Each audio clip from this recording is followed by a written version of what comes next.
चलिए देखिए, कल हम चर्चा कर रहे थे आपके फंडामेंटल राइट्स के बारे में। हमने समझा कि फंडामेंटल राइट्स क्या है, फिर जो भी आपके मौलिक अधिकार फंडामेंटल राइट्स थे उनमें हमने आर्टिकल 12 उसके बारे में डिस्कस किया था, article 13, article 14 and article 15। In articles के बारे में कल की क्लास में हमने डिस्कशन किया था। अगर इनको लेकर किसी भी विद्यार्थी को कोई भी डाउट है तो आप मेरे से पूछ सकते हैं, अन्यथा फिर हम आगे की क्लास में डिस्कशन करते हैं आज का।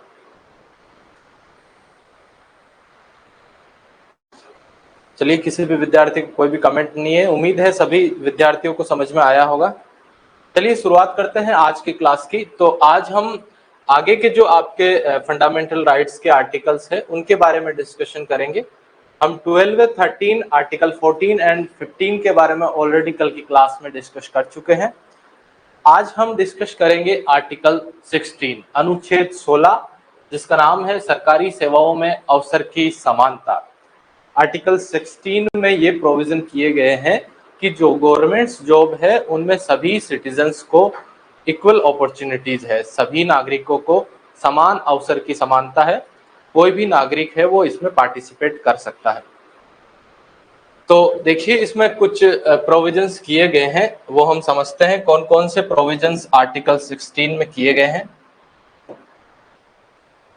तो देखिए, इसमें पहला प्रोविजन ये किया गया है कि प्रत्येक नागरिक को सरकारी सेवाओं में अवसर की समानता है। आर्टिकल 16 के क्लोज 1 में ये प्रोविजन किया गया है, जो जितने भी देश के नागरिक हैं उनको सभी को समान रूप से गवर्नमेंट जॉब्स में पार्टिसिपेट करने की अपॉर्चुनिटीज है। दूसरा जो प्रोविजंस है वो इसके आर्टिकल 16 के क्लॉज 2 में किया गया है। उसमें ये कहा गया है कि जो राज्य है, राज्य मतलब आपकी जो गवर्नमेंट है, वो किसी भी सिटीजन के साथ धर्म, जाति, जन्म स्थान तथा लिंग के आधार पर कोई भी डिस्क्रिमिनेशन नहीं कर सकती है। सभी नागरिकों के लिए समान अवसर अवेलेबल रहेंगे। तो ये वाला जो प्रोविजन है वो आर्टिकल 16 के क्लॉज 2 में किया गया है। आइए अब आगे बात करते हैं। आगे अपन डिस्कस कर रहे हैं आर्टिकल 16 के क्लोज 3 के बारे में, कि आर्टिकल 16 का जो क्लोज 3 है उसमें क्या कहा गया है। तो उसमें ये कहा गया है कि जो आपकी पार्लियामेंट है वो कोई स्पेशल स्टेट के लिए, वहां के सिटीजन के लिए गवर्नमेंट जॉब्स में कुछ मामलों में प्रायोरिटी दे सकती है। तो जैसे कि अभी तमिलनाडु में चल रहा है, वहां की गवर्नमेंट है वहां के निवासियों के लिए सरकारी जॉब में विशेष प्रायोरिटी या फिर स्पेशल छूट देने का प्रोविजन कर रही है, और इस प्रोविजन को जो प्राइवेट जॉब्स है वहां पर भी अप्लाई किया जा सकता है। तो यही वाली बात है वो आपके आर्टिकल 16 के क्लोज 3 में कही गई है कि जो आपकी संसद है वो किसी राज्य विशेष, किसी स्टेट के लिए, वहां के नागरिकों के लिए स्पेशल प्रोविजन कर सकती है, जॉब की अपॉर्चुनिटीज के लिए उनको प्रायोरिटी दे सकती है। अब बात करते हैं अपन आपके आर्टिकल 16 के क्लोज 4 के बारे में। तो इसमें ये बात कही गई है कि जो पिछड़े वर्ग के लोग हैं, पिछड़े वर्ग के मतलब जो बैकवर्ड क्लासेस के लोग हैं, उनके लिए गवर्नमेंट जॉब्स में रिजर्वेशन दिया जा सकता है। जैसा कि अभी ओबीसी वर्ग के लोगों को जो गवर्नमेंट जॉब्स में जो रिजर्वेशन का प्रोविजन किया गया है वो यहीं से आर्टिकल 16 के क्लोज 4 में ही किया गया है। तो ये वाली बात यहाँ पे कॉन्स्टिट्यूशन में लिखी गई है। अब अपन बात करते हैं आगे की। तो देखिए, जो आगे आर्टिकल 16 का क्लोज 4 के एंड आर्टिकल 16 का क्लोज 4 के, इन दोनों आर्टिकल्स में ये बात कही गई है कि जो शेड्यूल्ड ट्राइब और शेड्यूल्ड कास्ट के लोग हैं, अनुसूचित जाति तथा अनुसूचित जनजाति के लोग हैं, उनके लिए गवर्नमेंट जॉब्स में रिजर्वेशन का प्रोविजन किया जा सकता है। और जो अभी गवर्नमेंट जॉब्स में जो शेड्यूल्ड कास्ट और शेड्यूल्ड ट्राइब के लोगों के लिए जो रिजर्वेशन का प्रोविजन किया गया है वो वाली बात आपके कॉन्स्टिट्यूशन में यहाँ पे लिखी गई है। तो उम्मीद है आप सभी विद्यार्थी समझ पा रहे होंगे। अब अपन डिस्कस करते हैं आर्टिकल 16 के क्लोज 6 में क्या बात लिखी गई है। तो देखिए आर्टिकल 16 के क्लॉज 6 में ये बात लिखी गई है कि जो ईडब्ल्यूएस वर्ग के लोग हैं, ईडब्ल्यूएस इकोनॉमिकली वीकर सेक्शन, आर्थिक रूप से पिछड़े वर्गों के लोग हैं, उनके लिए भी गवर्नमेंट है वो गवर्नमेंट जॉब्स में रिजर्वेशन का प्रोविजन कर सकती है। और जैसा कि 103 कॉन्स्टिट्यूशनल अमेंडमेंट एक्ट 103वां संविधान संशोधन के द्वारा जो ईडब्ल्यूएस वर्ग के लोग हैं उनके लिए 10% रिजर्वेशन का प्रोविजन इसी आर्टिकल 16 के क्लॉज 6 में किया गया है। तो उम्मीद है आप समझे होंगे। तो आर्टिकल 16 अनुच्छेद 16 में हमने अवसर की समानता के बारे में डिस्कशन किया है। हमने ये समझा है कि यस राजेश, गुड इवनिंग विद्यार्थी। हमने ये समझा है कि सरकारी जो जॉब्स है उनमें सभी नागरिकों के लिए सेम अपॉर्चुनिटीज है। कुछ मामलों में रिजर्वेशन का प्रोविजंस भी किया गया है, जैसा कि और आपके ईडब्ल्यूएस वर्ग के लिए, एससी एसटी वर्ग के लिए और जो आपका बैकवर्ड क्लास के लोग हैं उनके लिए भी। और एक स्पेशल बात हमने ये समझी कि संसद है, जो पार्लियामेंट है, वो स्पेशल स्टेट के नागरिकों के लिए कुछ प्रायोरिटी दे सकती है वहां की लोकल जॉब्स में कानून बना करके। आइए अब अपन डिस्कशन करते हैं आर्टिकल 17 के बारे में। अनुच्छेद 17 जिसका नाम है अस्पृश्यता का अंत, जिसमें अनटचेबिलिटी के अबोलिशन के बारे में बात की गई है कि जो अस्पृश्यता है उसको समाप्त किया जाना चाहिए। और भी इसमें कुछ डिस्कशन है वो हम समझते हैं। तो देखिए इस अनुच्छेद में अस्पृश्यता के अंत अथवा छुआछूत को पूर्ण रूप से समाप्त करने के बारे में कहा गया है। इसमें कहा गया है कि जो देश में जो छुआछूत, जातिगत भेदभाव की व्यवस्था चल रही है उसको पूर्ण रूप से समाप्त किया जाना चाहिए।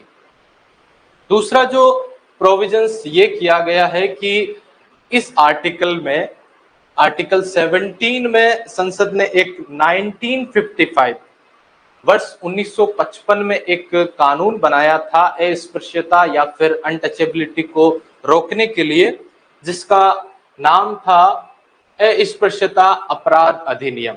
ये कानून वर्ष 1955 में बनाया था। फिर बाद में 1976 में इसका नाम चेंज करके इसका नाम कर दिया गया सिविल अधिकार संरक्षण अधिनियम। तो ये वाला कानून है वो अनटचेबिलिटी को रोकने के लिए उस टाइम पीरियड में बनाया गया था। अब देखिए जो आपका आर्टिकल 17 है जिसमें अनटचेबिलिटी को रोकने के लिए कुछ प्रोविजंस किए गए हैं और उसमें कुछ अन्य बातें कही गई है, तो वो हम समझते हैं कि कौन कौन सी और बातें हैं या फिर कौन कौन से और अदर प्रोविजंस किए गए हैं। तो देखिए इसमें पहली बात ये कही गई है कि किसी भी सार्वजनिक स्थान, कोई भी पब्लिक प्लेस है, वहां पे किसी भी नागरिक के साथ, किसी भी व्यक्ति विशेष के साथ किसी भी प्रकार का डिस्क्रिमिनेशन नहीं किया जा सकता। फॉर एग्जाम्पल जैसे कोई गवर्नमेंट हॉस्पिटल है, कोई गवर्नमेंट एजुकेशनल इंस्टीट्यूशंस है, जैसे कोई कोचिंग हो, कोई कॉलेज हो, कोई यूनिवर्सिटी हो, वहां पे अगर किसी भी व्यक्ति के साथ उसके प्रवेश को लेके, उसकी एंट्री को लेके कोई रोकथाम या प्रतिबंध नहीं लगाया जा सकता, वहां पे उसके साथ किसी भी प्रकार का डिस्क्रिमिनेशन नहीं किया जा सकता। ये वाली बात आपके आर्टिकल 17 में कही गई है। आगे इसमें बात कही गई है कि जो आपके सार्वजनिक पूजा स्थल है, जो पब्लिक वर्शिप पैलेस है, वहां पर भी किसी नागरिक के साथ, किसी व्यक्ति विशेष के साथ पूजा करने को लेकर किसी भी प्रकार का डिस्क्रिमिनेशन नहीं किया जा सकता है, उसके साथ किसी भी प्रकार की छुआछूत नहीं की जा सकती। आइए आगे अपन डिस्कस करते हैं। आगे इसमें तीसरी बात ये कही गई है कि जो अनुसूचित जाति तथा अनुसूचित जनजाति के लोग, शेड्यूल्ड ट्राइब तथा शेड्यूल्ड कास्ट के जो लोग हैं, उनके साथ छुआछूत के आधार पर उन्हें अपमानित नहीं किया जा सकता, उन्हें कुछ जातिगत शब्दों से उन्हें पुकारा नहीं जा सकता। ये वाला प्रोविजंस आपके आर्टिकल 17 में किया गया है।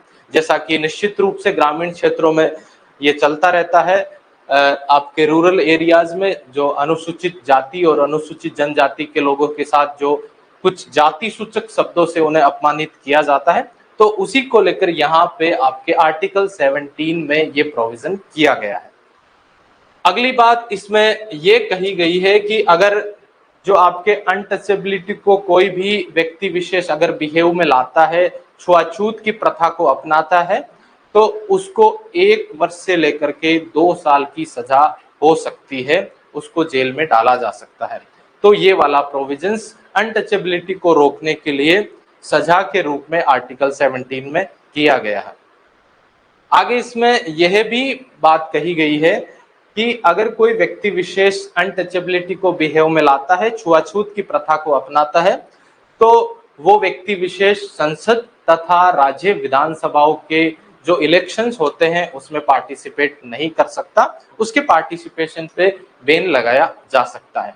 तो ये वाले तमाम प्रोविजंस आपके अनटचेबिलिटी को रोकने के लिए आर्टिकल 17 में किए गए हैं। उम्मीद है आप सभी विद्यार्थियों को यहाँ तक की बातें समझ में आई होगी। अब अपन बात करते हैं आपके आर्टिकल 18 की। हमने आर्टिकल 17 में जैसा कि हमने डिस्कशन किया है, अनटचेबिलिटी को रोकने के लिए जो जितने भी प्रोविजंस आपके आर्टिकल 17 में किए गए थे वो हमने समझे हैं, जिसका मेन मोटिव यही था कि देश में जो छुआछूत की प्रथा है या अनटचेबिलिटी को जो लोग बिहेव में लाते हैं उस पर पूर्ण रूप से बैन लगाया जा सके। अब अपन डिस्कस करते हैं आपके आर्टिकल 18 अनुच्छेद 18 के बारे में, समझते हैं कि इसमें कौन कौन से प्रोविजंस किए गए हैं। तो देखिए आर्टिकल 18 जिसका नाम है उपाधियों का अंत, अबोलिशन ऑफ टाइटल्स, इसका मेन मोटिव यही है कि जो जैसे कि आजादी से पहले जो टाइटल्स दिए जाते थे, राजा महाराजा रजवाड़े महाराजाधिराज, जिससे क्या है कि जो डिस्क्रिमिनेशन होता था सामान्य नागरिकों में और जो विशेष वर्ग के जो राजा महाराजा थे उनको लेकर के, तो उसी टाइटल्स के सिस्टम को रोकने के लिए ये वाला आर्टिकल है, इसमें ये सारी चीजों का प्रोविजन किया गया है। तो इसका नाम है उपाधियों का अंत, अबोलिशन ऑफ टाइटल्स। तो इसमें सबसे पहले यह प्रोविजन किया गया है कि किसी भी व्यक्ति विशेष को किसी भी प्रकार की कोई भी उपाधि या टाइटल है वो राज्य प्रदान नहीं करेगा। राज्य मतलब गवर्नमेंट, सरकार है, वो किसी भी व्यक्ति विशेष को किसी भी प्रकार की उपाधि नहीं देगा, केवल 2 सेक्टर या 2 क्षेत्रों को छोड़कर। नंबर फर्स्ट एक आपका शैक्षणिक या फिर जो एजुकेशनल सेक्टर है उसमें, और दूसरा है आपका सैन्य क्षेत्र जो आपके आर्मी है उसमें। एजुकेशनल सेक्टर में जैसे कि कोई किसी व्यक्ति विशेष को डॉक्टर या फिर प्रोफेसर की उपाधि से नवाजा जा सकता है, उसको ये उपाधियां दी जा सकती है, इस पे किसी भी प्रकार का कोई बैन नहीं है।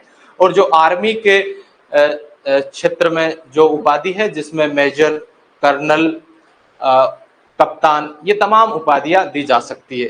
तो 2 क्षेत्रों में, एक तो आपके शैक्षणिक क्षेत्र एजुकेशनल सेक्टर और दूसरा आपका सैन्य क्षेत्र आर्मी का जो सेक्टर है उसमें उपाधियों को छोड़कर के बाकी किसी भी प्रकार की उपाधि किसी भी नागरिक को सरकार के द्वारा नहीं दी जा सकती। सो ये वाला प्रोविजंस आपका आर्टिकल 18 अनुच्छेद 18 में किया गया है। आइए आगे अपन डिस्कस करते हैं। आगे इसमें ये बात कही गई है कि कोई भी इंडियन सिटीजन, कोई भी भारतीय नागरिक है, वो किसी भी दूसरे राज्य या फिर किसी विदेशी राज्य से किसी भी प्रकार की उपाधि या टाइटल है वो एक्सेप्ट नहीं कर सकता। तो ये विशेष बात उपाधि को लेकर आर्टिकल 18 में कही गई है। उम्मीद है आप समझे होंगे। इसका मतलब ये है कि कोई भी भारत का नागरिक है वो किसी दूसरे देश से किसी भी प्रकार की उपाधि या टाइटल है वो एक्सेप्ट नहीं कर सकता। तीसरी बात है इसमें जो कही गई है वो ये है कि कोई भी ऐसा व्यक्ति, कोई ऐसा व्यक्ति जो भारत का नागरिक नहीं है, इंडिया का सिटीजन नहीं है, किंतु भारत में लाभ के पद पर, प्रॉफिट ऑफ ऑफिस के पोस्ट पर काम कर रहा है। लाभ का पद क्या होता है आइए समझते हैं। लाभ का पद या प्रॉफिट ऑफ ऑफिस का मतलब यह है कि कोई व्यक्ति है वो सरकारी वेतन, सरकार की पेंशन, सरकार की तनख्वाह, सरकार के भत्ते, ये सब अगर प्राप्त करता है तो ये लाभ का पद कहलाता है।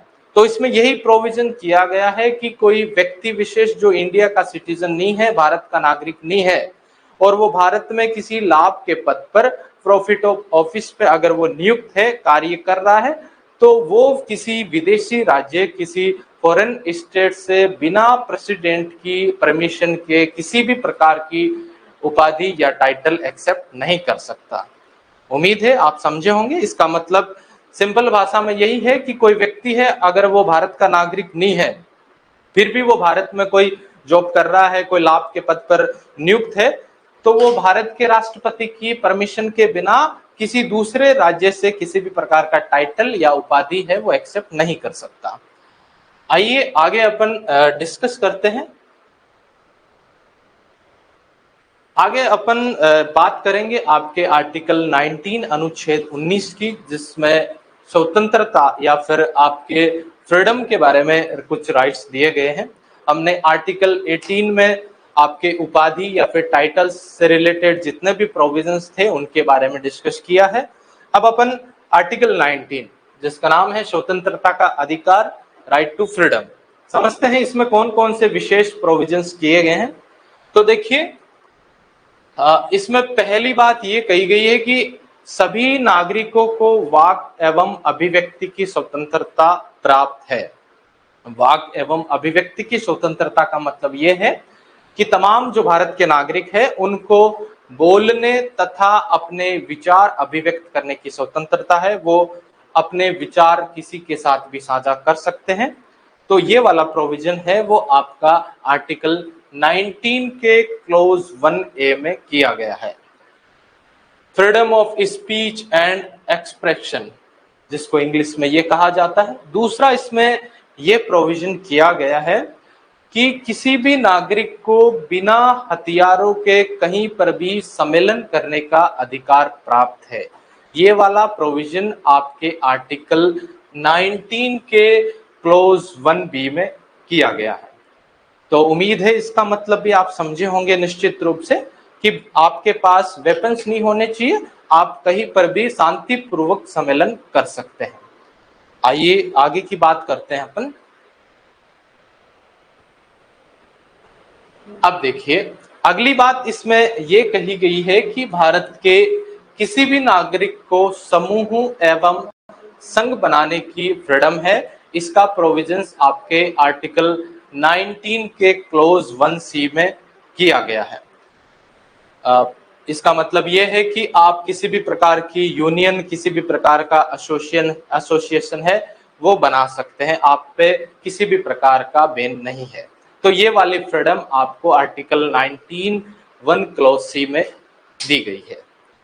अब बात करते हैं अगली बात इसमें ये कही गई है कि भारत के किसी भी नागरिक को, किसी भी इंडियन सिटीजन को भारत के किसी भी क्षेत्र में आवागमन की स्वतंत्रता, फ्रीली आप किसी भी एरिया में ट्रेवल कर सकते हैं। ये वाली फ्रीडम है वो आपके आर्टिकल 19 क्लोज 1D में प्रोविजन किया गया है। मतलब आप देश के किसी भी एरिया में निश्चित रूप से फ्रीली आप ट्रेवल कर सकते हैं, आप पे किसी भी प्रकार का बैन नहीं रहेगा। अगली बात इसमें ये कही गई है कि भारत का कोई भी नागरिक, इंडियन सिटीजन, भारत के किसी भी क्षेत्र में, किसी भी एरिया में निवास कर सकता है, वहां पे रह सकता है। तो इस मामले में किसी भी प्रकार की कोई भी बैन नहीं रहेगी। ये वाला प्रोविजन आपके आर्टिकल 19 क्लोज 1E में किया गया है। आगे अपन डिस्कस करते हैं। आगे इसमें यह कहा गया है कि देश के किसी भी सिटीजन को, किसी भी भारतीय नागरिक को अपनी मनपसंद के काम धंधे या फिर बिजनेस को एक्सेप्ट करने की फ्रीडम रहेगी।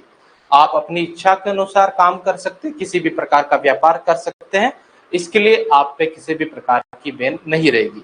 ये वाला प्रोविजन आर्टिकल 19 के क्लोज 1G में किया गया है।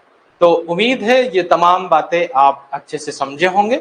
इसमें यही है कि आपको जीवन जीने के लिए जो कुछ जरूरी फ्रीडम है, जिसमें आप अपनी इच्छा अनुसार किसी भी बिजनेस को कर सकते हैं, किसी भी काम को कर सकते हैं, देश के किसी भी क्षेत्र में आप ट्रेवल कर सकते हैं, आप यूनियन बना सकते हैं, आप एसोसिएशन बना सकते हैं, आप बिना वेपन्स के कोई भी सम्मेलन है उसमें आप शामिल हो सकते हैं। ये तमाम बातें, ये तमाम डिस्कशन आपके आर्टिकल 19 में किए गए हैं। आइए अब अपन आगे डिस्कस करते हैं। देखिए, आगे एक विशेष बात इस आर्टिकल 19 को लेके, जो आपका सूचना का अधिकार, राइट टू इंफॉर्मेशन, जो आरटीआई का आपको अधिकार है, वो वाला राइट आपको जो आर्टिकल 19 का क्लोज 1 है वहीं से आपको मिलता है, जिसके तहत आप किसी भी गवर्नमेंट ऑफिस से आप किसी भी प्रकार की इंफॉर्मेशन प्राप्त कर सकते हैं, जिसको आरटीआई एक्ट कहा जाता है। ये वाला एक्ट है, इसका प्रोविजन आपके आर्टिकल 19 के क्लोज 1 में किया गया है। आगे अपन बात करते हैं। आगे देखिए, आपका एक संपत्ति का अधिकार, राइट टू प्रॉपर्टी, जो कि पहले एक फंडामेंटल राइट्स था, एक मौलिक अधिकार था, किंतु अब उसको मौलिक अधिकार से हटा करके उसको विधिक अधिकार, उसको लीगल राइट बना दिया गया है, और उसका प्रोविजन आर्टिकल 300A में किया गया है। ये जो आपका राइट टू प्रॉपर्टी वाला जो फंडामेंटल राइट, जो कि पहले आपका था अस्तित्व में, ये इसका प्रोविजन पहले आर्टिकल 19 क्लोज 1F तथा आर्टिकल 31 इन दोनों में था, किंतु उसको फिर फंडामेंटल राइट से हटा दिया गया और अब उसको लीगल राइट का दर्जा देकर उसका प्रोविजन आर्टिकल 300A में कर दिया गया है। तो आप सभी को, जैसे मुझे उम्मीद है आपको पहले से ही इसके बारे में जानकारी होगी कि संपत्ति का अधिकार अब मौलिक अधिकार या फंडामेंटल राइट नहीं है, बल्कि यह एक विधिक अधिकार या फिर लीगल राइट है, जिसका प्रोविजन आर्टिकल 300A में किया गया। अब आप आगे अपन डिस्कस करते हैं आपकी प्रेस की स्वतंत्रता के बारे में। देखिए, जो आपकी फ्रीडम ऑफ प्रेस की जो आपको राइट है, वो उसका प्रोविजन आर्टिकल 19 क्लोज 1A में किया गया है, जिसके अकॉर्डिंग आप जो न्यूज़पेपर्स वगैरह है, आप जो समाचार पत्र है, उनका संचालन आप कर सकते हैं। ये वाला राइट आपको आर्टिकल 19 के क्लोज 1A में प्रोवाइड किया गया है, जिसका नाम है प्रेस की स्वतंत्रता। आइए आगे अपन डिस्कस करते हैं।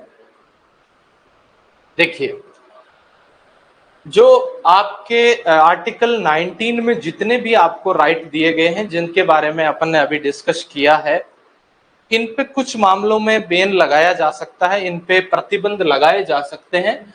तो देखिए, वो कौन कौन से आधार है, कौन कौन से एरियाज है जिनके अकॉर्डिंग इन मामलों में आर्टिकल 19 में जो जितने भी आपको राइट्स है उन पे बैन लगाए जा सकते हैं।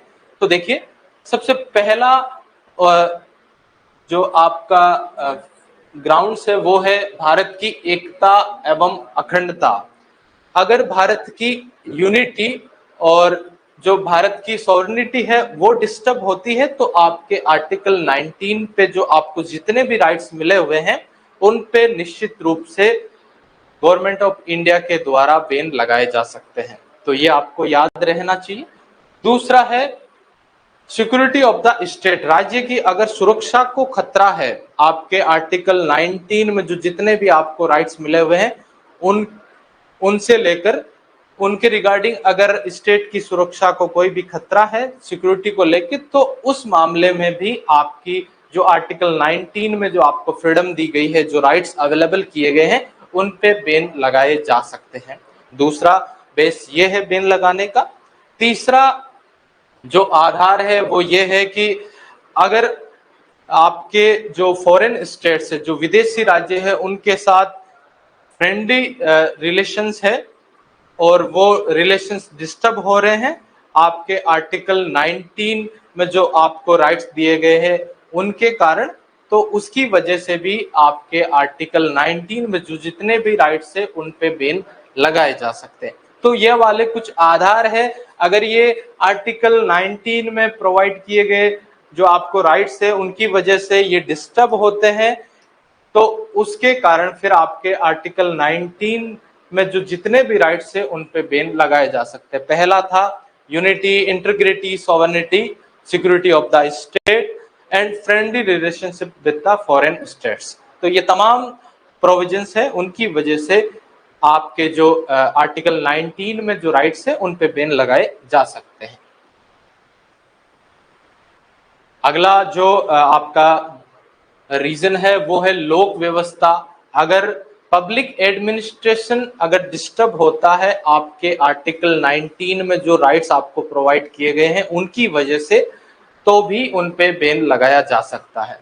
अगला रीजन ये है, अगली स्पेशल जो पॉइंट है इस आर्टिकल 19 के बारे में वो ये है कि जो आपके संसद है, जो पार्लियामेंट है, वो जो सशस्त्र बल है, सशस्त्र बल जैसे कि आपके सीआरपीएफ, सीआईएसएफ, एसएसबीज, इन तमाम सशस्त्र बलों, जो आपके पुलिस है और जो आपके खुफिया एजेंसीज है, उनके इस राइट्स पे भी बैन लगाए जा सकते हैं पार्लियामेंट के द्वारा कुछ विशेष कंडीशंस में। तो ये भी याद रखना है एक स्पेशल पॉइंट कि जो संसद है आपकी, वो जो आपके सशस्त्र बल है जिनमें सीआईएसएफ, सीआरपीएफ, एसएसबीज ये इंक्लूड होते हैं, आपकी जो पुलिस फोर्सेस है और जो आपके इंटेलिजेंट एजेंसीज, जो गुप्त सूचना की जो एजेंसीज, खुफिया एजेंसीज है, उनके जो आपके कर्मचारी या फिर ऑफिसर्स है, उनकी जो ये फ्रीडम है आर्टिकल 19 के तहत जो जितने भी जो अधिकार है उन पर भी संसद है वो रोक लगा सकती है, बैन लगा सकती है। तो ये वाली बात अपन ने आर्टिकल 19 में की है।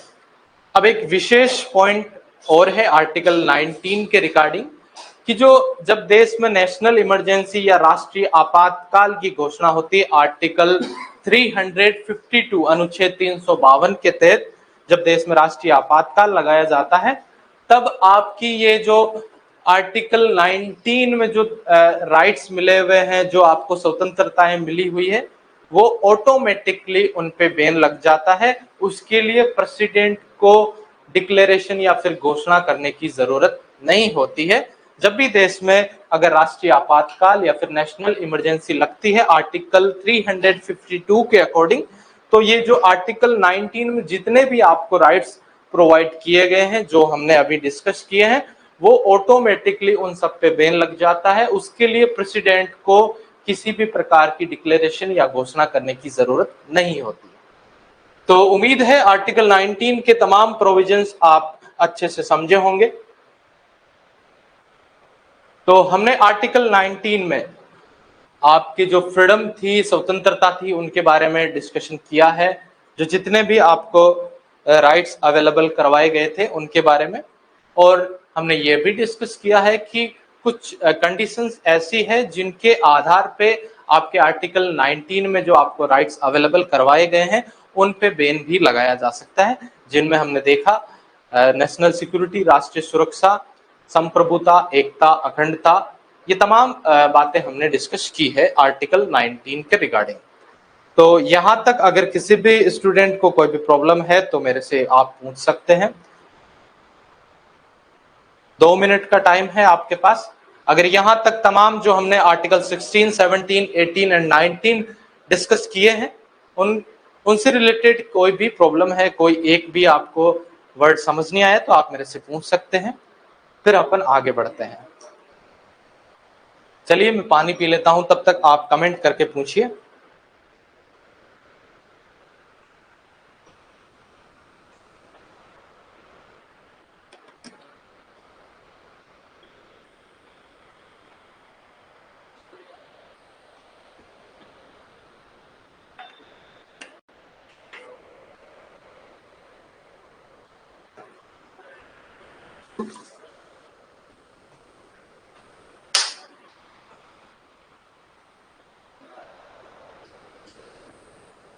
यस, उम्मीद है किसी भी विद्यार्थी को कोई भी प्रॉब्लम नहीं है, क्योंकि हमने काफी अच्छे से समझा है आसान भाषा में। चलिए आगे अपन डिस्कस करते हैं आर्टिकल 20 अनुच्छेद 20 के बारे में समझते हैं, इसमें कौन कौन से प्रोविजंस किए गए हैं। तो आर्टिकल 20 अपराधों के लिए दोष सिद्धि के संबंध में संरक्षण, protection in respect of those convicted offences. इसका मतलब यह है कि अगर आपने कोई किसी भी प्रकार का अपराध किया है तो अपराध करने के बावजूद भी आप अपराध से दोष मुक्त हो सकते हैं, आप अपने आपको प्रोटेक्ट कर सकते हैं। ये वाले प्रोविजंस है वो आर्टिकल 20 में देखने को मिलेंगे। तो आइए समझते हैं कौन कौन से प्रोविजंस है इसमें। तो देखिए, इसमें पहली बात ये की गई है कि भारत में किसी व्यक्ति को, अगर उस व्यक्ति ने जिस टाइम कोई क्राइम या अपराध किया है तो उस टाइम लागू कोई लॉ है या फिर जो कानून है उसी के अकॉर्डिंग उस व्यक्ति विशेष को सजा दी जा सकती है। ऐसा नहीं है कि उसी टाइम कोई दूसरा कानून बना दिया और उसको कड़ी से कड़ी सजा देने के लिए बहुत ज्यादा स्ट्रिक्ट लॉ बना करके उसको सजा दी जाएगी, ऐसा प्रोविजन नहीं है। इसका मामला, इसमें प्रोविजन यही है कि कोई व्यक्ति विशेष है उसको उसी टाइम पीरियड में लागू कानून या लॉज के अकॉर्डिंग ही उसको सजा दी जा सकती है, कोई दूसरे कानून के अकॉर्डिंग उसको कोई सजा नहीं दी जा सकती। तो ये वाला प्रोविजन आपके आर्टिकल 20 में किया गया है। दूसरी बात यह है कि किसी व्यक्ति विशेष को एक अपराध के लिए केवल एक बार ही सजा दी जा सकती है कोर्ट के द्वारा, उसको 2 बार या बार बार सजा नहीं दी जा सकती है। अगर किसी व्यक्ति ने एक क्राइम किया है तो उसको उस क्राइम के लिए केवल फर्स्ट टाइम, केवल 1 टाइम ही उसको सजा दी जा सकती है कोर्ट के द्वारा, उसको एक क्राइम के लिए बार बार या एक से अधिक बार सजा नहीं दी जा सकती। ये वाला प्रोविजन आपका आर्टिकल 20 के क्लोज 1 में किया गया है। आइए आगे अपन समझते हैं। आगे इसमें ये बात की गई है कि किसी भी व्यक्ति विशेष को अपने अपराध के विरुद्ध गवाही देने के लिए बाध्य नहीं किया जा सकता है। मतलब इसका यह है सिंपल सा कि किसी व्यक्ति ने अगर अपराध किया है तो उसको अपने अपराध के लिए अपने ही अगेंस्ट गवाही देने के लिए उस पर फोर्स नहीं डाला जा सकता है। ये वाला प्रोविजन आपका आर्टिकल 20 के क्लोज 3 में किया गया है। आइए आगे अपन बात करते हैं।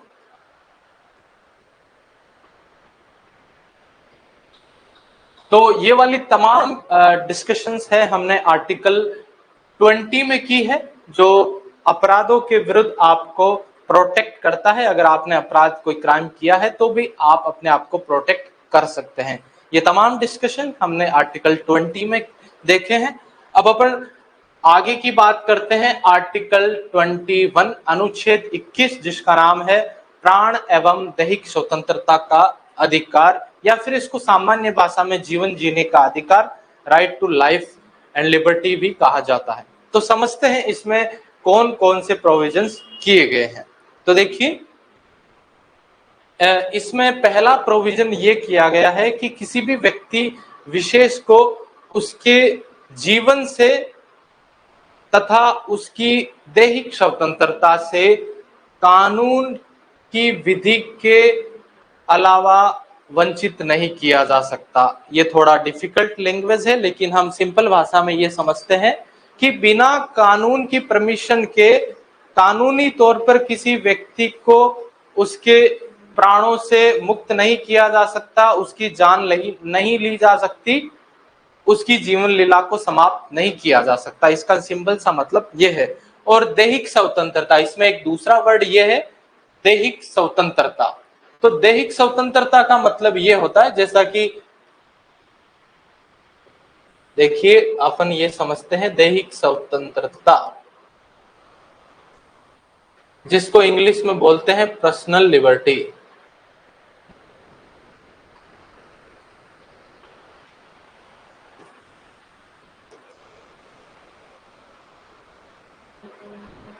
देखिए, इस आर्टिकल का सिंपल सा नाम है प्राण एवं दैहिक स्वतंत्रता का अधिकार।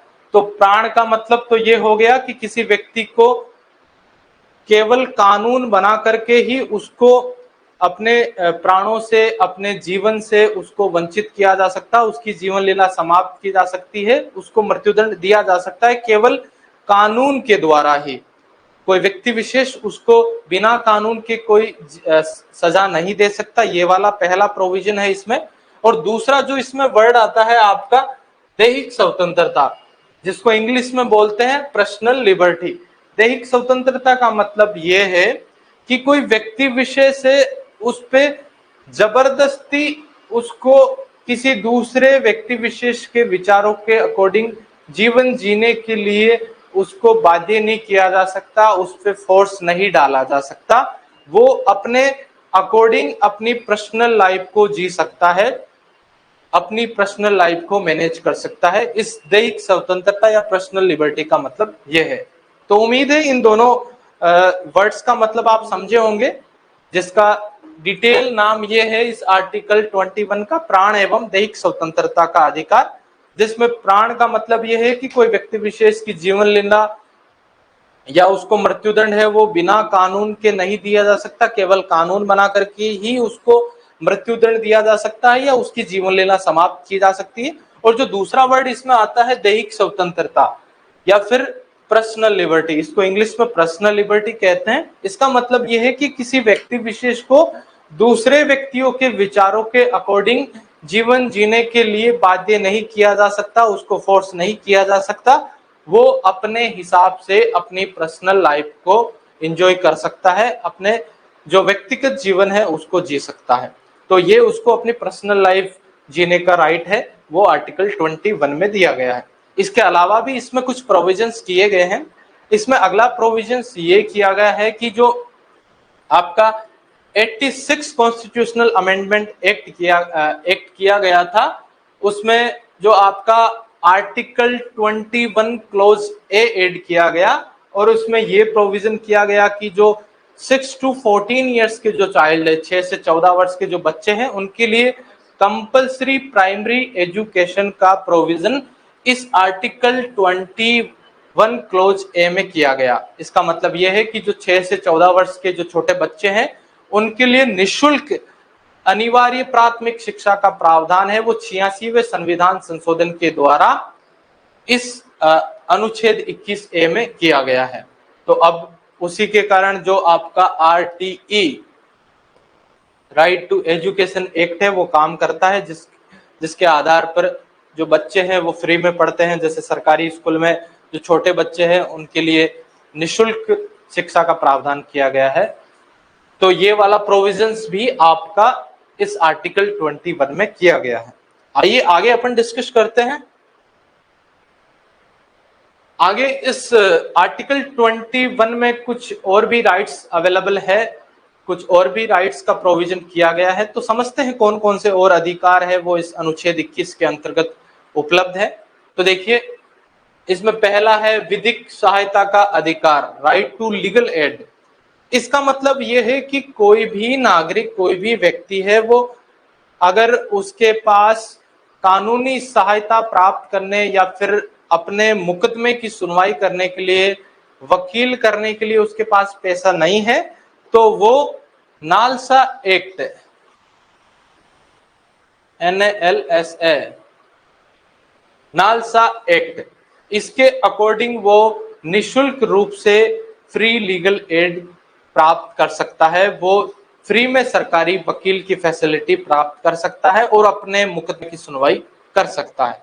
तो ये वाला जो राइट है वो भी आपका आर्टिकल 21 में दिया गया है, विधिक सहायता का अधिकार, आप फ्री लीगल एड प्राप्त कर सकते हैं। दूसरा है आजीविका का अधिकार, राइट टू लाइवलीहुड। इसका मतलब ये है किसी व्यक्ति विशेष के पास अगर जीवन यापन करने के लिए कोई रोजगार नहीं है, कोई काम धंधा नहीं है, तो वो उस कंडीशन में किसी रोजगार या काम धंधे की सरकार से डिमांड कर सकता है। तो उसी के रिगार्डिंग आपके जो मनरेगा एक्ट है, जो आपका मनरेगा एक्ट 2005 का प्रोविजन है वो किया गया है, जिसके रिजल्ट के कारण जो ग्रामीण क्षेत्र है, जो रूरल एरियाज है, वहां पे मनरेगा स्कीम्स चलती है और वहां के जो लोग हैं उनको इस स्कीम्स के तहत उनको रोजगार उपलब्ध करवाया जाता है, उनको रोजगार अवेलेबल करवाया जाता है। तो ये दूसरा इसमें राइट्स दिया गया है, आजीविका का अधिकार, राइट टू लाइवलीहुड। इसका मतलब ये है कि आप रोजगार प्राप्त कर सकते हैं, ये आपका अधिकार है। तीसरा है इसमें आपके शुद्ध एवं प्रदूषण मुक्त पानी तथा वायु का अधिकार, right to clean and pollution free water and air. आप शुद्ध पानी और शुद्ध हवा का अधिकार है आपके पास, ये आप प्राप्त कर सकते हैं। ये वाला प्रोविजंस आपके आर्टिकल 21 में किया गया है। आगे है इसमें स्वास्थ्य का अधिकार, राइट टू हेल्थ। मतलब अगर आपके पास पैसा नहीं है तो आप स्वास्थ्य का आपके पास अधिकार है। अगर आपके क्षेत्र में किसी भी प्रकार की ऐसी एक्टिविटीज हो रही है जिससे आपका हेल्थ है वो प्रभावित हो रहा है, तो ये आपके पास एक राइट है, राइट टू हेल्थ। तो ये तमाम जो राइट्स है, जो अधिकार है, वो आपके आर्टिकल 21 में दिए गए हैं, जिसमें हमने देखा कि right to free legal aid, right to livelihood, right to clean and pollution free water and air and right to health. ये तमाम राइट्स या फिर अधिकार है वो आपके अनुच्छेद 21 या आर्टिकल 21 में उपलब्ध करवाए गए हैं। आइए आगे अपन डिस्कस करते हैं।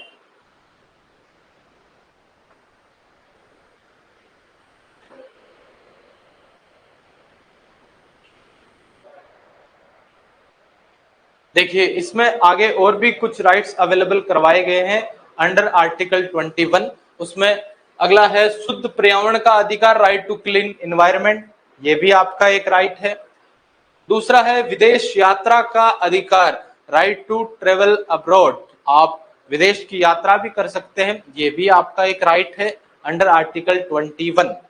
तीसरा है नींद लेने का अधिकार, राइट टू स्लीप, सोने का अधिकार भी है आपके पास, ये भी आपको आर्टिकल 21 के अकॉर्डिंग अवेलेबल करवाया गया है। ये तमाम जो हमने अधिकार या फिर राइट्स के बारे में डिस्कस किया है, ये आपके सुप्रीम कोर्ट या फिर हाई कोर्ट की जजमेंट्स से निकल के आते हैं। उन्होंने कुछ ऐसी जजमेंट्स दी जिनके आधार पर फिर फाइनली ये वाले राइट्स भी आर्टिकल 21 के अंडर अवेलेबल है सिटीजन्स के लिए, तमाम लोगों के लिए। ये केवल भारतीय नागरिकों के लिए नहीं है, ये अन्य लोगों के लिए भी है।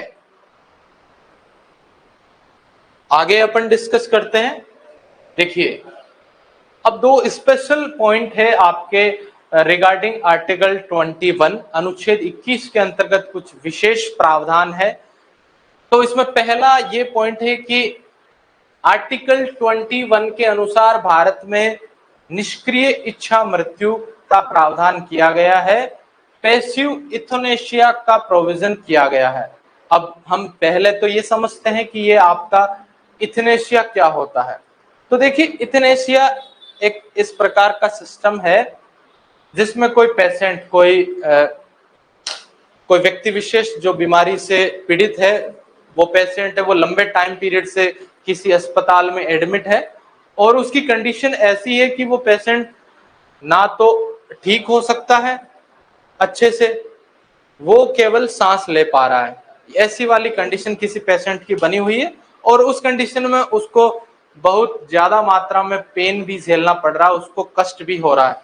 तो इस कंडीशन में फिर वो पेशेंट क्या करता है कि ना तो वो अच्छे से ठीक हो पाता है, ना वो मर सकता है, वो केवल पेन सहन करता है। तो फिर वो इस कंडीशन में ये डिमांड कर सकता है कि मैं अपनी इच्छा से अपनी जीवन लीला समाप्त करना चाहता हूं, और इसी कंडीशन को आपके इथनेशिया कहा जाता है। तो ये जो जीवन लीला समाप्त है उस कंडीशन में दो तरीके से की जा सकती है।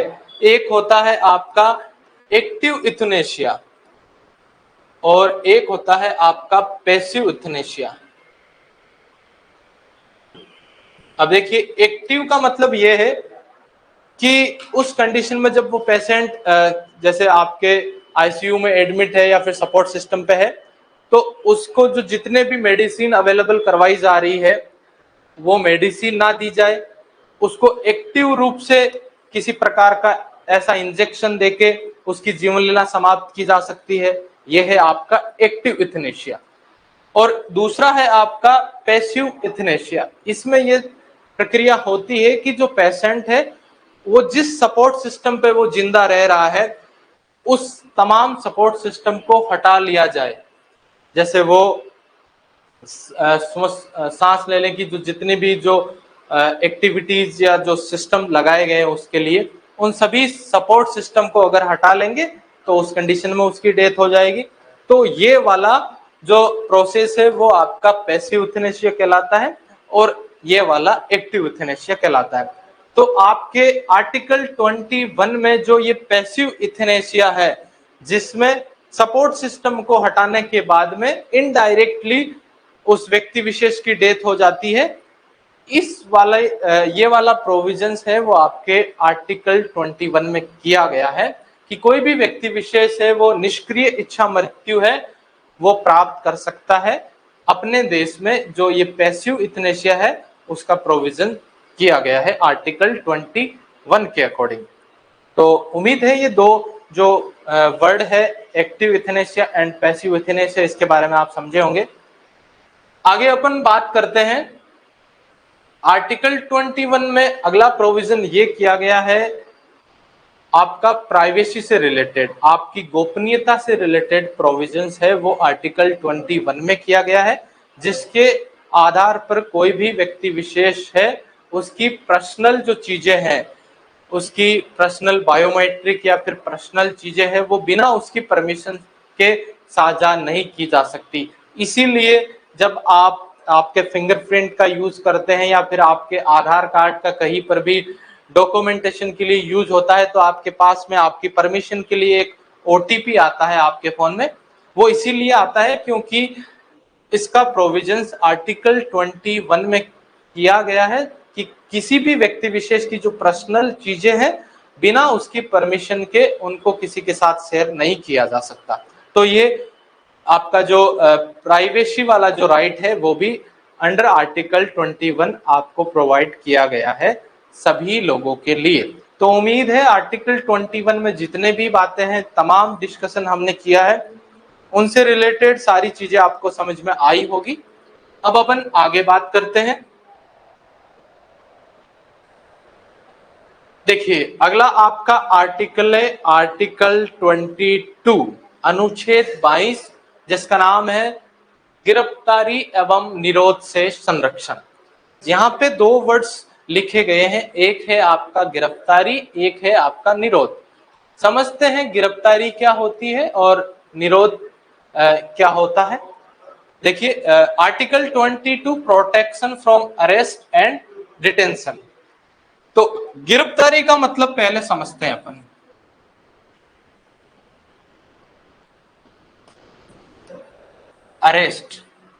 अरेस्ट या गिरफ्तारी का मतलब यह है विद्यार्थियों कि जब किसी व्यक्ति विशेष ने कोई क्राइम किया है, कोई अपराध किया है, क्राइम या अपराध करने के बाद में जब मजिस्ट्रेट से कोई वारंट प्राप्त होता है पुलिस को और उस वारंट के आधार पर पुलिस किसी व्यक्ति विशेष को गिरफ्तार करती है, उसको अरेस्ट करती है, तो इसको गिरफ्तारी या फिर अरेस्ट कहा जाता है। और जो दूसरा जो वर्ड्स है आपका जहां जिसमें कहा गया है आपके निरोध और जिसको इंग्लिश में बोला जाता है डिटेंशन, इसका मतलब ये होता है कि इस वाली कंडीशन में कोई व्यक्ति विशेष है उसने कोई किसी प्रकार का अपराध नहीं किया होता है और ना ही मजिस्ट्रेट से पुलिस को उस व्यक्ति को गिरफ्तार करने का वारंट प्राप्त होता है। तो बिना किसी अपराध और बिना किसी वारंट के केवल उस व्यक्ति विशेष को इस कंडीशन पे गिरफ्तार करना कि वो भविष्य में फ्यूचर में किसी प्रकार का क्राइम कर सकता है, तो इस प्रकार की संभावना के कारण ही उसको केवल गिरफ्तार कर लिया जाता है, तो उसको निरोध या फिर डिटेंशन कहा जाता है। उम्मीद है इन दोनों शब्दों में आप अच्छे से समझे होंगे। गिरफ्तार का मतलब सामान्य किसी व्यक्ति को कैद करना, उसको अरेस्ट करना, हथकड़ी पहनाना, अगर उसने कोई अपराध किया है तो मजिस्ट्रेट के वारंट के बेसिस पे। और निरोध का मतलब यह है कि उसने कोई भी प्रेजेंट टाइम में अभी उसने कोई अपराध नहीं किया है और ना ही मजिस्ट्रेट से कोई वारंट मिला है पुलिस को उसे गिरफ्तार करने का, परंतु उसको पुलिस के द्वारा इस आधार पर गिरफ्तार किया जा रहा है कि वो भविष्य में, फ्यूचर में किसी भी प्रकार का क्राइम कर सकता है। तो इस संभावना के आधार पर अगर किसी व्यक्ति विशेष को गिरफ्तार किया जाता है, अरेस्ट किया जाता है, तो उसको निरोध या फिर डिटेंशन कहा जाता है। तो ये दो वर्ड्स हमने समझे हैं, और इन्हीं दो जो वर्ड्स है उनके बारे में प्रोविजंस इस आर्टिकल 22 में किए गए हैं, अनुच्छेद 22 में, गिरफ्तारी एवं निरोध से संरक्षण। तो समझते हैं इसमें डिटेल से क्या क्या बातें कही गई हैं। तो देखिए, इस अनुच्छेद के अनुसार किसी भी व्यक्ति विशेष को मनमानी रूप से गिरफ्तार नहीं किया जा सकता है पुलिस के द्वारा। ये हम सभी को याद रखना चाहिए कि पुलिस जैसा कि कभी कभी मनमानी करती है, तो इसमें ये प्रोविजन किया गया है कि पुलिस है वो किसी व्यक्ति विशेष को अपनी इच्छा अनुसार मनमानी रूप से गिरफ्तार नहीं कर सकती, और अगर उसको गिरफ्तार करती भी है तो उसको वारंट दिखाना पड़ेगा और उसे गिरफ्तार करने के रीजंस भी बताने पड़ेंगे। तो ये वाले प्रोविजंस इसमें किए गए हैं आर्टिकल 22 में। और इसके बाद में एक अलग बात ये भी कही गई है कि सपोज उसको वारंट कर लिया, उसको गिरफ्तार कर लिया, अरेस्ट कर लिया, और उसको गिरफ्तारी के रीजंस भी बता दिए और उसको वारंट भी दिखा दिया। ये करने के बाद में भी उसको पुलिस है वो 24 घंटे के अंदर पुलिस को उस व्यक्ति विशेष को जिसको गिरफ्तार किया है उसको मजिस्ट्रेट या फिर आपके कोर्ट में पेश करना पड़ेगा 24 घंटे के अंदर अंदर। तो ये वाले प्रोविजंस आपके आर्टिकल 22 में किए गए। ये 24 घंटे में जो आपके ट्रेवल्स का टाइम है, जैसे किसी व्यक्ति को जेल से अगर मजिस्ट्रेट के पास ले जाया जा रहा है, उसमें जो ट्रेवलिंग का टाइम लगता है उसको काउंट नहीं किया जाता है, केवल ये 24 घंटे ही काउंट किए जाते हैं। तो 24 घंटे के अंदर अंदर किसी व्यक्ति विशेष को जिसको गिरफ्तार किया है उसको मजिस्ट्रेट के सामने पेश करना पड़ता है। ये वाला प्रोविजंस आपके आर्टिकल 22 में किया गया है। इसमें यह भी प्रोविजन किया गया है कि जिस व्यक्ति को गिरफ्तार किया है पुलिस ने, उस व्यक्ति विशेष को अपने मुकदमे की सुनवाई करने के लिए वकील करने का अधिकार या फिर कानूनी एडवाइस लेने का अधिकार भी अवेलेबल रहेगा।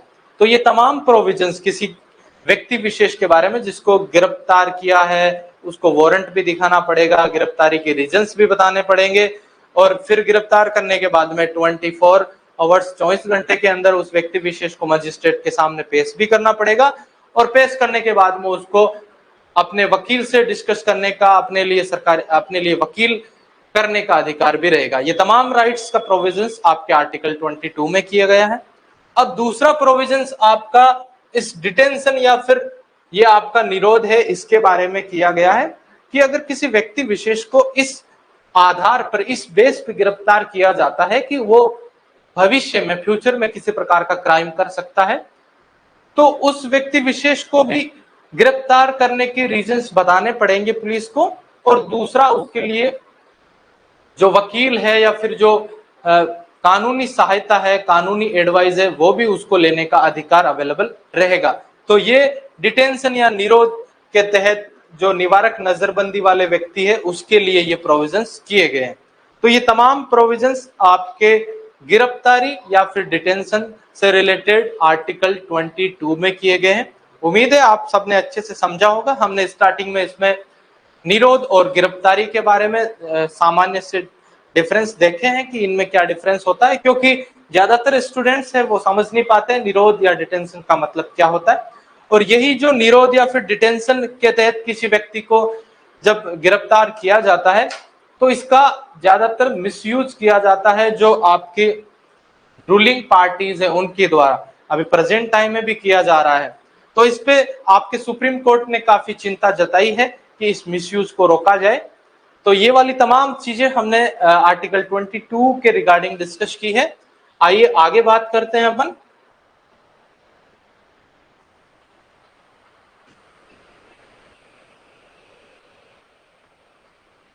अब देखिए इसमें विशेष कुछ बातें हैं कि किसी व्यक्ति विशेष को जो आपका दूसरा वाला गिरफ्तार करने का जो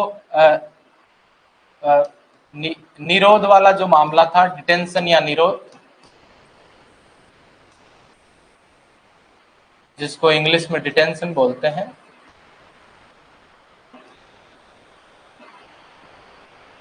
इसमें क्या होता है वो हमने ऑलरेडी डिस्कस किया है, लेकिन इसके आधार पर इस वाले मामले के तहत किसी व्यक्ति विशेष को अगर पुलिस गिरफ्तार करती है तो उसमें कुछ बेस होते हैं, कुछ आधार होते हैं जिनके आधार पर उस व्यक्ति को डिटेन किया जाता है, उसको निरोध किया जाता है, उसको नजरबंद किया जाता है। तो पहला है राज्य की सुरक्षा, सिक्योरिटी ऑफ द स्टेट। अगर राज्य की सुरक्षा को कोई खतरा है और सरकार को लगता है कि वो व्यक्ति विशेष भविष्य में, फ्यूचर में किसी प्रकार की ऐसी एक्टिविटीज कर सकता है जिससे स्टेट की सिक्योरिटी है उसको प्रॉब्लम हो सकती है, तो इस बेस पे किसी व्यक्ति को डिटेन किया जा सकता है उसको। दूसरा है लोक व्यवस्था या फिर पब्लिक एडमिनिस्ट्रेशन। अगर लोक व्यवस्था में कोई प्रॉब्लम आ रही है किसी व्यक्ति विशेष को लेकर के, तो गवर्नमेंट है वो इस आधार पर पुलिस किसी व्यक्ति को गिरफ्तार कर सकती है कि इस व्यक्ति विशेष के कारण फ्यूचर में ये इस प्रकार का काम कर सकता है जिससे पब्लिक एडमिनिस्ट्रेशन डिस्टर्ब हो सकता है, तो उस बेस पे उस व्यक्ति को डिटेन किया जा सकता है। तीसरा है इसमें रक्षा, विदेशी संबंध तथा भारत की सुरक्षा। आपके जैसे foreign matter, security, foreign relations, तमाम मामलों के आधार पर भी किसी व्यक्ति को डिटेन किया जा सकता है अगर पुलिस को यह लगता है कि भविष्य में, फ्यूचर में इस प्रकार की वो एक्टिविटीज कर सकता है जिससे राज्य की सुरक्षा खतरे में आ सकती है, पब्लिक एडमिनिस्ट्रेशन खतरे में आ सकता है, भारत के विदेशों के साथ संबंध और भारत की सुरक्षा है वो खतरे में आ सकती है, वो प्रभावित हो सकती है। तो इन तमाम मामलों के आधार पर, इन तमाम बेस के आधार पर किसी व्यक्ति विशेष को बिना वारंट के, बिना अपराध किए, केवल भविष्य में अपराध करने की सूचना के आधार पर उसको गिरफ्तार किया जा सकता है, उसको डिटेन किया जा सकता है। ये निरोध कहलाता है या फिर डिटेन कहलाता है। तो ये हमने समझा।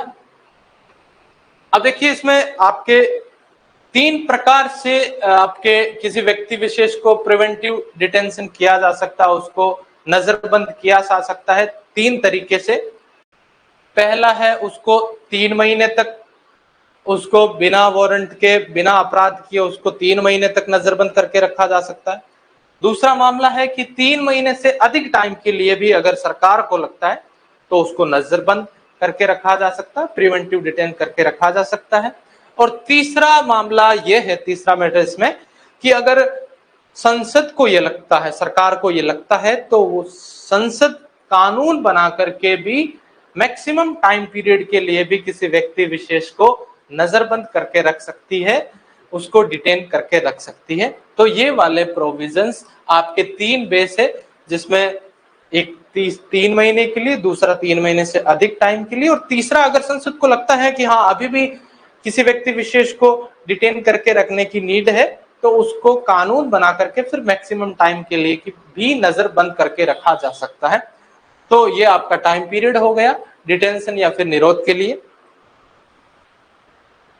तो ये तमाम चीजें हमने अभी आर्टिकल 22 अनुच्छेद 22 के अंदर डिस्कस की है।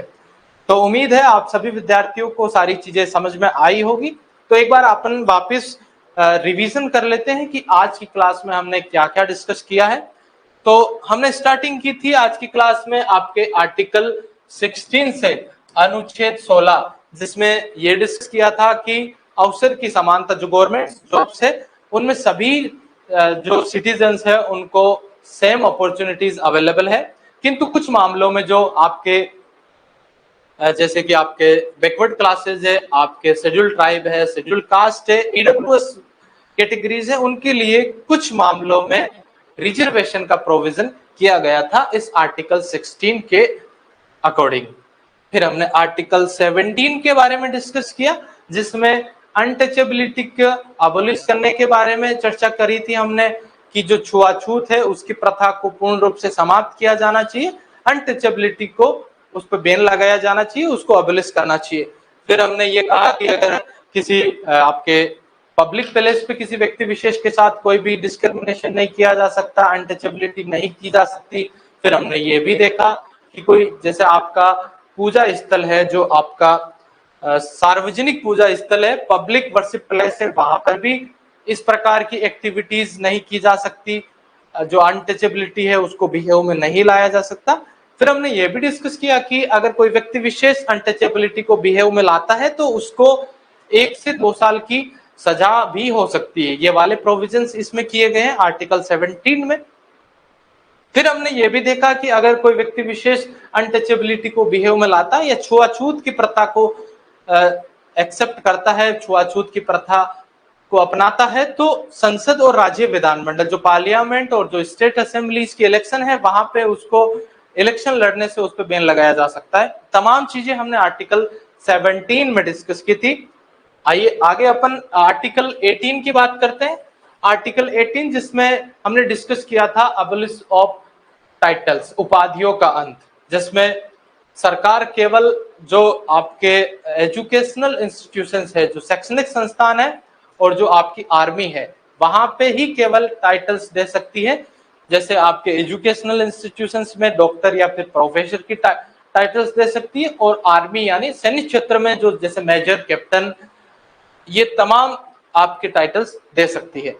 फिर हमने ये भी डिस्कस किया कि कोई भारत का नागरिक है, वो किसी विदेशी राज्य या फिर जो फॉरेन स्टेट है वहां से किसी प्रकार के टाइटल है वो एक्सेप्ट नहीं कर सकता।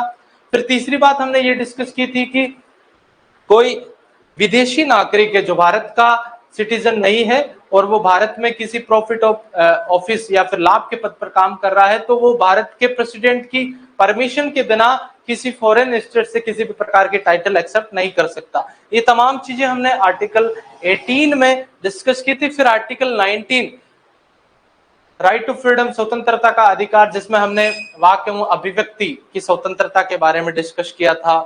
फिर इसमें हमने आपके ऑर्गेनाइजेशन, आपके फेडरेशन बनाने के बारे में डिस्कस किया। इंडिया के किसी भी एरियाज में आप फ्रीली ट्रेवल कर सकते हैं। तमाम चीजें हमने आर्टिकल 19 में डिस्कस की थी। फिर हमने ये भी देखा कि इसमें कुछ बेस है, उनके आधार पे आपके आर्टिकल 19 पे बैन लगाए जा सकते हैं, जिसमें राष्ट्रीय सुरक्षा, राष्ट्रीय एकता, अखंडता, संप्रभुता, तमाम चीजें हमने डिस्कस की थी। उनके बेस पे इस आर्टिकल 19 में जो जितने भी राइट्स आपको अवेलेबल है उन पे बैन लगाई जा सकती है। फिर आर्टिकल 20 जिसका नाम था गिरफ्तारी के विरुद्ध संरक्षण, अगर किसी व्यक्ति विशेष को गिरफ्तार किया जाता है तो उसको गिरफ्तारी की कंडीशन में भी जबरदस्ती उसको अपने खिलाफ गवाही देने के लिए उस पर फोर्स नहीं डाला जा सकता है। ये तमाम चीजें हमने आर्टिकल 20 में डिस्कस किया था। फिर आर्टिकल 21 जिसका नाम था प्राण एवं दैहिक स्वतंत्रता, जीवन जीने का अधिकार भी जिसको कहा जाता है, इसमें हमने ये तमाम चीजें डिस्कस की थी, जिसमें किसी व्यक्ति विशेष को आपके शुद्ध पर्यावरण में जो शुद्ध हवा, पानी, इनका राइट है, right to health, right to free legal aid, तमाम चीजें हमने डिस्कस की थी जो आर्टिकल 21 के अंडर आप सभी नागरिकों और जो फॉरेनर्स हैं उनके लिए अवेलेबल है। फिर फाइनली हमने आर्टिकल 22 अनुच्छेद 22 के बारे में डिस्कस किया था, जिसमें हमने देखा गिरफ्तारी और निरोध, अरेस्ट एंड डिटेंशन के बारे में हमने समझा। दोनों वर्ड्स के बारे में अलग अलग हमने डिस्कशन किया। फिर हमने इसमें जो जितने भी प्रोविजंस है कि किसी व्यक्ति विशेष को बिना वारंट के, बिना रीजंस के गिरफ्तार नहीं किया जा सकता। अगर उसको गिरफ्तारी किया है तो उसके लिए रीजंस बताने पड़ेंगे, और रीजंस बताने के बाद में उसको 24 घंटे के अंदर अंदर, 24 आवर्स के अंदर अंदर उसको मजिस्ट्रेट या फिर कोर्ट में पेश करना पड़ेगा। और फिर उसके लिए ये भी राइट्स है कि जिस व्यक्ति को गिरफ्तार किया है वो अपने लिए वकील भी प्राप्त कर सकता है। फिर हमने डिटेंशन, किसी व्यक्ति विशेष को अगर नजरबंद किया है सरकार ने बिना किसी अपराध किए हुए, केवल भविष्य में अपराध की संभावना को लेकर, तो उसके लिए भी हमने कहा कि उसके लिए भी अवेलेबल रहेगा, वकील की सहायता वो ले सकता है और वो रीजंस भी जान सकता है। फिर हमने इसमें कुछ रीजंस देखे जिनके आधार पर किसी व्यक्ति विशेष को डिटेन किया जा सकता है, उसको नजरबंद किया जा सकता है, जिनमें राज्य की सुरक्षा, राज्य के विदेशी देशों के साथ संबंध और पब्लिक एडमिनिस्ट्रेशन, ये तमाम चीजें हमने देखा कि अगर ये डिस्टर्ब होती है तो उनके आधार पे आपके इस आर्टिकल में जो आपको ये चीजें हैं उन पे बैन लगाए जा सकते हैं, आपको गिरफ्तार किया जा सकता। फिर हमने देखा कि जो आपका डिटेंशन है या फिर नजरबंदी है वो 3 तरीके से की जा सकती है। पहली केवल 3 मंथ के लिए, फिर दूसरा 3 मंथ से अधिक टाइम के लिए, और तीसरा हमने देखा कि अगर सरकार को लगता है कि लंबे टाइम पीरियड के लिए किसी व्यक्ति विशेष को डिटेन करके या फिर नजरबंद करके रखना कंपलसरी है तो उसके लिए फिर कानून बना करके पार्लियामेंट के द्वारा उस टाइम पीरियड को मैक्सिमम टाइम तक बढ़ाया जा सकता है। तो ये सारी डिस्कशन हमने आज की क्लास में की है। इसमें एक इंपॉर्टेंट पॉइंट ये भी था कि जो आपका आर्टिकल 20 गिरफ्तारी के विरुद्ध संरक्षण और जो आर्टिकल आपका 21 है जीवन जीने का अधिकार, इन दोनों चीजों को जब देश में राष्ट्रीय आपातकाल या फिर नेशनल इमरजेंसी लगती है आर्टिकल 352 के रिगार्डिंग, उस टाइम भी इन दोनों आर्टिकल्स को बैन नहीं लगाया जा सकता, ये एक्टिव रहते हैं आपके फंडामेंटल राइट्स। फिर हमने ये देखा कि जो आपका आर्टिकल 19 है, अनुच्छेद 19 में जो जितने भी राइट्स आपके लिए अवेलेबल है, वो सभी राइट्स अगर देश में नेशनल इमरजेंसी या राष्ट्रीय आपातकाल लगता है आर्टिकल 352 के रिगार्डिंग, तो उस टाइम आर्टिकल 19 में अवेलेबल जो राइट्स है वो ऑटोमेटिकली उन पे बैन लग जाती है, वो सभी चीजें खत्म हो जाती है बिना प्रेसिडेंट की परमिशन के, बिना प्रेसिडेंट की डिक्लेरेशन के। तो ये तमाम चीजें आज की क्लास में हमने डिस्कस की है। उम्मीद है आप सभी विद्यार्थियों को सारी चीजें अच्छे से समझ में आई होगी। फिर भी अगर किसी विद्यार्थी को कोई किसी प्रकार का डाउट रहे तो आगे की क्लास में आप मेरे से शुरुआती 2 मिनट में आप कमेंट करके जरूर पूछिएगा। चलिए मिलते हैं अगली क्लास में। सो आज के लिए इतना ही। Thank you so much.